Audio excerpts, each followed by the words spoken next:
ಎಲ್ಲರೂ ಹೇಳ್ತಾ ಇದ್ರು, ನಮ್ಮ ವ್ಯಕ್ತಿ ಅಲ್ಲಿಗೆ ಹೋಗ್ಬೇಕಾದ್ರೆ ಆ ಡೈರೆಕ್ಟರ್ ಹೇಳ್ತಿದ್ದಂತೆ, ಯಾರೋ ಬರ್ತಾ ಇದ್ದಾರೆ ಈ ಥರ ಪ್ರೊಡ್ಯೂಸರ್ ಕಡೆಯವರು, ಒಂದು ಒಳ್ಳೆ ಹುಡುಗಿನ ಕರ್ಕೊಂಬ ಅಂತ ಹೇಳ್ತಾ ಇದ್ದಾರೆ. ಓಹೋ, ಅಂದರೆ ಅವನು ಯಾವ ಲೆವೆಲ್ಗೆ ಇಳಿದು ದುಡ್ಡು ಮಾಡಬೇಕು, ಯಾವ ಲೆವೆಲ್ ಡೈರೆಕ್ಟರ್ ಇರಬೇಕು. ಅವನು ಆ ಹುಡುಗಿನ ಕರ್ಕೊಂಬಂದಿದ್ನೋ ಇಲ್ಲ ಆ ಹುಡುಗಿ ಹತ್ರ ಯಪ್ಪ ಇದು ಮಾಡಿದ್ನೋ ನಮಗೆ ಗೊತ್ತಿಲ್ಲ, ನಾವು ಅದಕ್ಕೆ ಗೊತ್ತಿಲ್ಲದೆ ಮಾತಾಡಬಾರ್ದು. ಬಟ್ ಹುಡುಗಿನ ಕರ್ಕೊಂಬ ಅಂತ 3,000 ರೂಪಾಯಿ ದುಡ್ಡು ಕೊಟ್ಟಿರೋದು ಸತ್ಯ.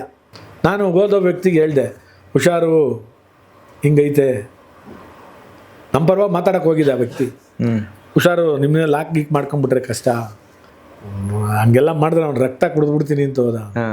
ಸರಿ ಆಯಿತು ಹುಷಾರಾಗಿರು ಅಂತ ಹೇಳಿದೆ. ಹೋದ, ಮಾತಾಡ್ಬಿಟ್ಟು ಇಮಿಡಿಯೇಟಾಗಿ ನಾನು ಅಂತಕ್ಕೆ ಬರಲಿಲ್ಲ. 10 ದಿವಸ ಆದಮೇಲೆ ನನಗೆ ಸಿಗ್ತಾನೆ. ಆದರೆ ನನಗೆ ಅವಾಗ ಏನು ಡೌಟು ಅಂದರೆ, ಇವಾಗ ಹೋದವನು ಏನು ಮಾತುಕತೆ ಆಯಿತು ಅಂತ ಬಂದು ನನ್ನ ಹತ್ರ ಹೇಳ್ಬೇಕಲ್ವಾ.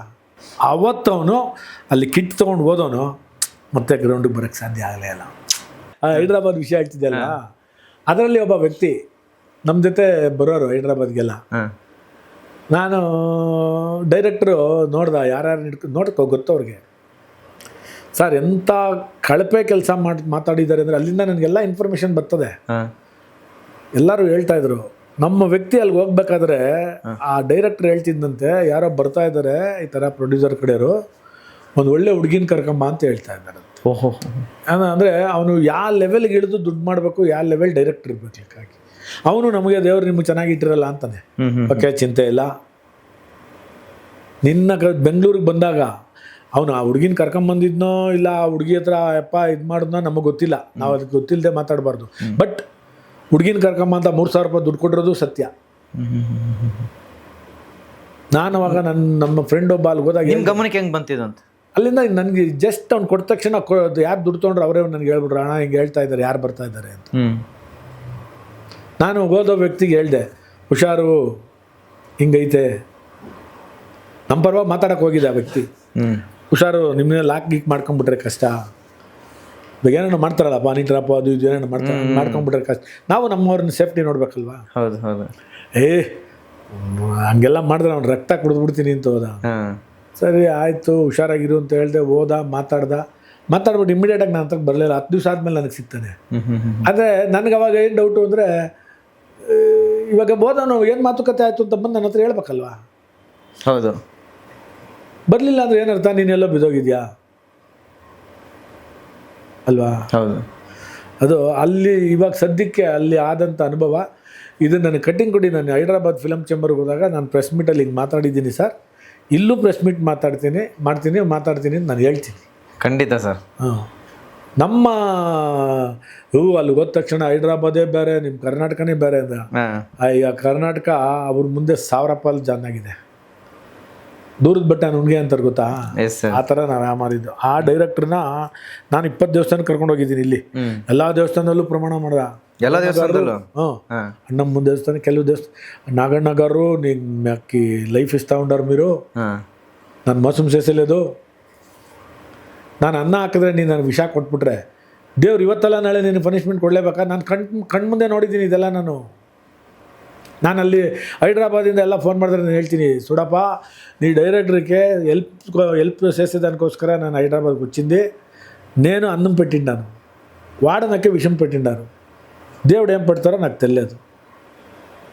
ಇದು ಎಲ್ಲರಿಗೂ ಟೆಕ್ನಿಷಿಯನ್ಸ್ಗೆ ಹೇಳ್ತೀನಿ. ಪಾಪ ಅವ್ರು ಕಷ್ಟಪಟ್ಟಾರೆ, ಕಾಸು ಕೇಳೋದ್ರಲ್ಲಿ ತಪ್ಪಿಲ್ಲ. ಬಟ್ ಅವ್ರದ್ದು ಏನಂದರೆ ನಾನು ಬೇಡ ಅಂದರೂ ಮಾಡಿದ್ರು. ನೀವು ಯಾರು ಬೇಕು ಅಂದರೂ ಅವ್ರ ಹತ್ರ ಹೋಗೋದು ಸಹಜ, ಅವ್ರನ್ನ ಕೇಳಬೇಕು. ನಾನು ಕೇಳಿದ್ರೆ ಏನು ಸಿಗ್ತದೆ, ಅದೊಂದು ಬ್ಯಾಡ್ ಎಕ್ಸ್ಪೀರಿಯನ್ಸ್ ಆಯ್ತು. ನೀವು ಹೇಳಿದ್ರಲ್ಲ ಇವಾಗಾದರೂ ನೀವು ಹುಷಾರಾಗ್ತೀರಾ ಅಂತ ಹೇಳಿದಾಗ ನಂದು ಶಾರ್ಟ್ಲಿ ನಾನು ಕಮ್ಮಿ ಪೀರಿಯಡಲ್ಲಿ ಯಾಮಾರಿದ್ದೀನಿ ಹೇಳಿದೆ ಅಷ್ಟೇ. ಖಂಡಿತ. ಸೊ ಹಾಗೇನೆ ಸರ್, ಈಗ ನೀವು ಆಗಲೇ ಹೇಳಿದ್ರಿ ಅಂದರೆ ಶ್ರೀರಾಮ್ಪುರದಲ್ಲಿ ಬೆಳೆದಿದ್ದು ಅಂತ ಹೇಳಿದ್ರಿ. ಸುಮಾರು ರೌಡಿಗಳು ಶ್ರೀರಾಮ್ಪುರಕ್ಕೆ ಇಟ್ಟಿರ್ಬೋದು, ಜೈರಾಜ್ ಇರ್ಬೋದು, ಇವ್ರನ್ನೆಲ್ಲ ನೀವು ಶ್ರೀರಾಮ್ಪುರದಲ್ಲೇ ಒಂದು 100 ಪೇಜ್ ಬುಕ್ ತೊಗೊಂಡ್ರೆ ಲಿಸ್ಟ್ ಕೊಟ್ಟರೆ ಅಷ್ಟು ಜನ ರೌಡಿಗಳು ತುಂಬಿಸ್ಬೋದು. ಅಷ್ಟು ಜನ ರೌಡಿಗಳಿದ್ರು. ಶ್ರೀರಾಮ್ಪುರದ ರೌಡಿಗಳು ಖತರ್ನಾಕ್ ರೀ. ಮೊದಲು ನಾವು ಚಿಕ್ಕ ವಯಸ್ಸಲ್ಲಿ ಆಟೋ ನಮ್ಮ ಏರಿಯಾಗೆ ಬರ್ತಾ ಇರಲಿಲ್ಲ. 6 ಗಂಟೆ ಮೇಲೆ 6 ಗಂಟೆ ಮೇಲೆ ಬರ್ತಾ ಇಲ್ಲ ಸರ್. ಇವಾಗ ಸರ್, ಇವತ್ತು ಸರ್ ನೀವು ಕ್ಯಾಬ್ ಬುಕ್ ಮಾಡಿದ್ರಿ, ಅವನು ಡ್ರೈವರ್ಗೆ ಹಂಗೆ ಯಾಕಪ್ಪ ಹೋಗ್ತಿ, ಹಿಂಗೆ ಹೋಗು ಸರ್, ಈ ಏರಿಯಾದಲ್ಲಿ ಹೋಗೋಕ್ಕಾಗಲ್ಲ, ಸುಮ್ಮನಿರಿ ಸರ್ ಅಂತ. ದೇವಿ ಥಿಯೇಟ್ರ್ ಮುಂದೆ ಬರ್ಬೇಕು, ಏನೂ ಆಗಲ್ಲ ಬರ, ನಾನು ನಿಂತು ಕರ್ಕೊಂಬಂದೆ. ಇವಾಗೂ ಶ್ರೀರಾಮ್ಪುರ ಅಂದರೆ ಭಯನೇ. ಶ್ರೀರಾಮ್ಪುರ ಕಿಟ್ಟಿ ಎಂಥ ಕಬಡ್ಡಿ ಪ್ಲೇಯರ್ ಗೊತ್ತೇನ್ರಿ ಅವನು. ಓಕೆ ಸರ್ ಅವನು ಇನ್ನೊಂದು ವಾರ ಒಂದು ಇನ್ಸಿಡೆಂಟ್ ನಡೀತು. ಅದು ನಡೀಲಿಲ್ಲ ಅಂದಿದ್ರೆ ಅವನು ಕಬಡ್ಡಿ ಸ್ಟೇಟ್ಗೆಲ್ಲ ಆಡಿದ್ದ. ಒಂದು ಒಳ್ಳೆ ಸ್ಪೋರ್ಟ್ಸ್ ಅಪಾಯಿಂಟ್ಮೆಂಟ್ ಸಿಗ್ತಾ ಇತ್ತು CIL ಅಂತ ಒಂದು ಫ್ಯಾಕ್ಟ್ರಿಗೆ. ಅವನು ಟ್ರಾನ್ಸ್ಫರ್ ಮಾಡಿಸ್ಬಿಡಕ್ಕೆ ನಮ್ಮ ಕೋಚ್ ಹೇಳಿದ್ರು, ಎಲ್ಲಾದ್ರೂ ನಾರ್ತ್ ಕೊರಿಯಾ ಕಳಿಸ್ಬಿಡ್ತೀನಿ ನಿನ್ನ ಅಂತ. ಜಸ್ಟ್ ಒಂದು ವಾರ ಅವನ ಆ ಇನ್ಸಿಡೆಂಟ್ ಬರಲಿಲ್ಲ ಅಂದಿದ್ರೆ ಕೋದಂಡರಾಂಪುರದಲ್ಲಿ ಕಬಡ್ಡಿ ಆಡ್ತಾ ಇದೀವಿ ನಮ್ಮ ಟೀಮು. ಕೋದಂಡರಾಂಪುರದಲ್ಲಿ ಓಕೆ ನ್ಯಾಷನಲ್ಸ್ ಟೀಮ್ ಅಂತ. ಸರ್ ಅಲ್ಲಿ ಅದೇ ಪ್ರಕಾಶ್ ನಗರ್ ಸಿದ್ಧ ಅಂತ ಹೆಸರು ಇದೆ. ಓಕೆ ಅವ್ರಿಗೂ ವಾರದ ಸ್ಟಾರ್ಟ್ ಆಗೋಯ್ತು. ಇವ್ರ ಗ್ಯಾಂಗಲ್ಲಿ 3 ಜನ, ಸಿದ್ಧ, ಕರಿಯ, ಕಿಟ್ಟಿ. ಓಕೆ ಇವ್ರಿಗೆ ತ್ರಿಮೂರ್ತಿಗಳು ಅಂತ ಹೆಸರು. ಈ ಕಿಟ್ಟಿಗೆ ನಾವು ಪ್ಯಾಡ್ ಅಂತ ಇದ್ವಿ. ಓಕೆ ಕಿಟ್ಟಿ, ಕರಿಯ, ಶಿವ. ಅಲ್ಲಿ ಏನೋ ಕ್ಲಾಶ್ ಆಗ್ಬಿಟ್ಟು ಶ್ರೀರಾಮ್ಪುರದಲ್ಲಿ ಸಿದ್ಧ ಅವರೆಲ್ಲ ಬಂದು ಕರೀನ ಸಖತ್ತಾಗಿ ಹೊಡೆದಾಕ್ಬಿಟ್ಟಿದ್ರು. ಹೆಂಗ್ ಹೊಡೆದಿದ್ದು ಅಂದ್ರೆ ನಾವೆಲ್ಲ ಹಾಸ್ಪಿಟ್ಲಿಗೆ ಹೋಗಿ ನೋಡಿದ್ವಿ. ಹಿಂದೆಗಡೆ ಹೊಲಿಗೆ ಹಾಕಕ್ಕೆ ಜಾಗ ಇಲ್ಲ, ಬೆನ್ ಪೂರ್ತಿ ಹಂಗೆ ಕುಯ್ದಾಕ್ಬಿಟ್ಟಿದ್ರಲ್ಲ. ಹೊಲಿಗೆ ಹಾಕಕ್ಕೆ ಜಾಗ ಇಲ್ಲ, ಹಂಗೆ ಕುಯ್ದಾಕ್ಬಿಟ್ಟಿದ್ರು. ಓಡ್ ಬಂದರು ಕಿಟ್ಟಿ ಹಿಂಗೆ ಆಗೋಯ್ತು ಅಂತ. ಅವತ್ತು ಅವನು ಅಲ್ಲಿ ಕಿಟ್ ತೊಗೊಂಡು ಹೋದವನು ಮತ್ತೆ ಗ್ರೌಂಡಿಗೆ ಬರೋಕ್ಕೆ ಸಾಧ್ಯ ಆಗಲೇ ಇಲ್ಲ. ತುಂಬ ಒಳ್ಳೆ ವ್ಯಕ್ತಿ ಕಿಟ್ಟಿ, ಹೆಲ್ಪಿಂಗ್ ನೇಚರ್, ತುಂಬ ಒಳ್ಳೆ ವ್ಯಕ್ತಿ. ಸರ್ ಅವ್ನು ದುಡ್ಡು ಮಾಡಿದರೆ ಎಷ್ಟೋ 1000 ಕೋಟಿ ಮಾಡ್ಬೋದಾಯ್ತು ಸರ್. ರೌಡಿಸಮ್ ಮಾಡ್ಬೇಕು. ನಾನು ಆವಾಗಲೇ ಎಕ್ಸ್ಪೀರಿಯನ್ಸ್ ನಿಮ್ಗೆ ಅನುಭವ ಹೇಳಿದೆ. ಅವ್ರ ಹಿಂದೆ ಇರೋರನ್ನ ಸಾಕಬೇಕು ಅಂದರೆ ಕಾಸು ಮಾಡಲೇಬೇಕು. ಖಂಡಿತ ನಿಜ. ಮಾಡೋನು ಕುಡಿಯೋನು, ಅವ್ನಿಗೇನೋ ಬೇರೆ ಇನ್ನೊಂದು ಶೋಕಿ ಇತ್ತು, ಅಲ್ಲೋಗಿ ದುಡ್ಡು ಕಳಿಯೋನು, ಎಲ್ಲರಿಗೂ ಕುಡಿಸಿ ತಿನ್ನಿಸಿ ನಾಳೆ ಬೆಳಿಗ್ಗೆ ತಿರ್ಗಾ ಬರೀ ಕೈ. ಬೇರೆಯವರೆಲ್ಲ ಏನು ಮಾಡೋರು, 100 ರೂಪಾಯಿ ಬಂದರೆ 20 ರೂಪಾಯಿ ಖರ್ಚು ಮಾಡಿ 80 ರೂಪಾಯಿ ಮಡಿಕೊಂಡವ್ರು. ಇವ್ರು 100 ರೂಪಾಯಿ 110 ರೂಪಾಯಿ ಸಾಲ ಮಾಡಿ ಖರ್ಚು ಮಾಡೋನು. ಅವನು ಒಂದೇ ಒಂದು ವಾರ ಕಬಡ್ಡಿ ಹೇಳಿ ಸರ್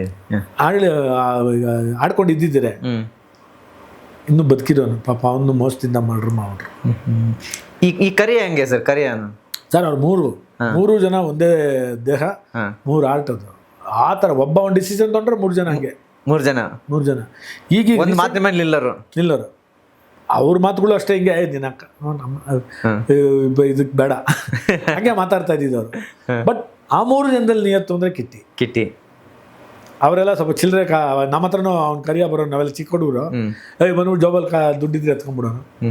ನಾವು ಆಮೇಲೆ ಸ್ವಲ್ಪ ಬೆಳೆದು ಇವರೆಲ್ಲ ಜೊತೆಲಿ ಕಬಡ್ಡಿ ಆಡೋಕಾದ್ಮೇಲೆ ನಾವು ಬೈತಾ ಇದ್ವಿ ಅವ್ರಿಗೆ. ಒಂಥರ ಗುಂಡಿಗೆ 2 ಗುಂಡಿಗೆ ಅವ್ರಿಗೆಲ್ಲ. ಅದೇ ಹೆಸರೇನೆ ದರ್ಶನ್ ಸರ್ ಸಿನಿಮಾ ಆಗುತ್ತೆ ಅನ್ಸುತ್ತೆ. ಕರಿಯ ಅಂತ ಕೆಲವ್ರು ಹೇಳ್ತಾರೆ, ಇನ್ನು ಬೇರೆ ಕರಿಯ ಅಂತಾರೆ. ಒಟ್ಟಿನಲ್ಲಿ ಮ್ಯಾಕ್ಸಿಮಮ್ ಇದೇ ಹೊಡಿದು. ಆಮೇಲೆ ಶಿವ ಅನ್ನೋನ್ಗೇನೋ ಹೊಡೆದ್ಬಿಟ್ರು, ಕೈ ಕಟ್ ಮಾಡ್ಬಿಟ್ರು. ಅದೇ ಪ್ರಕಾಶ್ ನಗರ ಸಿದ್ಧ ಹೀಗೆ ಆಗಲಿ. ಆಮೇಲೆ ಹಂಗೆ ಅವ್ರದ್ದೇನೋ ಒಂದು ಆಯಿತು, ಇನ್ಸಿಡೆಂಟ್ ಆಯಿತು, ಮರ್ಡರ್ಗಳಾಗೋಯ್ತು. ಈಗ ಕಿಟ್ಟಿ ಅಂದರೆ ಒಳ್ಳೆ ಕಬಡ್ಡಿ ಪ್ಲೇಯರ್ ಅಂತ ಹೇಳಿದೆ ಸರ್. ಇವಾಗ ಒಬ್ಬ ರೌಡಿ ಒಬ್ಬ ಒಳ್ಳೆ ಕಬಡ್ಡಿ ಪ್ಲೇಯರ್ ಆಗಿರ್ತಾನೆ ಅಂದರೆ ಈ ಏನು ಹೇಳ್ತೀನೋ ಈ ಟೂರ್ನಿಮೆಂಟು ಈ ಥರದ ಸಂದರ್ಭದಲ್ಲೆಲ್ಲ ಹೇಗಿರ್ತಿತ್ತು ವಾತಾವರಣ? ಯಾವ ಥರ ಟೀಮ್ ಸೆಟಪ್ ಮಾಡ್ತಿದ್ರು ಅಂತ? ಸರ್ ನಮ್ಮದು ಅಂತ ಒಂದು ಟೀಮ್ ಇತ್ತು ಬಿಡಿ, ಸ್ಟ್ಯಾಂಡರ್ಡ್ ಟೀಮು. ನಾವು ಪ್ರಾಕ್ಟೀಸ್ ಮಾಡ್ತಾ ಇದ್ದಿದ್ದು ಮೆಜೆಸ್ಟಿಕ್ಕಲ್ಲಿ ಚಿಕ್ಕಲಾಲ್ ಬಾಗ್ ಅಂತ ಒಂದು ಪಾರ್ಕ್ ಐತಿ. ಹೌದು. ಅದ್ರ ಪಕ್ಕದ ಗ್ರೌಂಡಲ್ಲೇ ನಾವು ಮಾಡ್ತಾ ಇದ್ದಿದ್ದು. ಅದು ತುಂಬ ಫೇಮಸ್ ಟೀಮ್ ನಮ್ಮದು, ತುಂಬ ಒಳ್ಳೆ ಟೀಮ್, ನ್ಯಾಷನಲ್ಸ್ ಕಬಡ್ಡಿ ಟೀಮ್ ಅದು.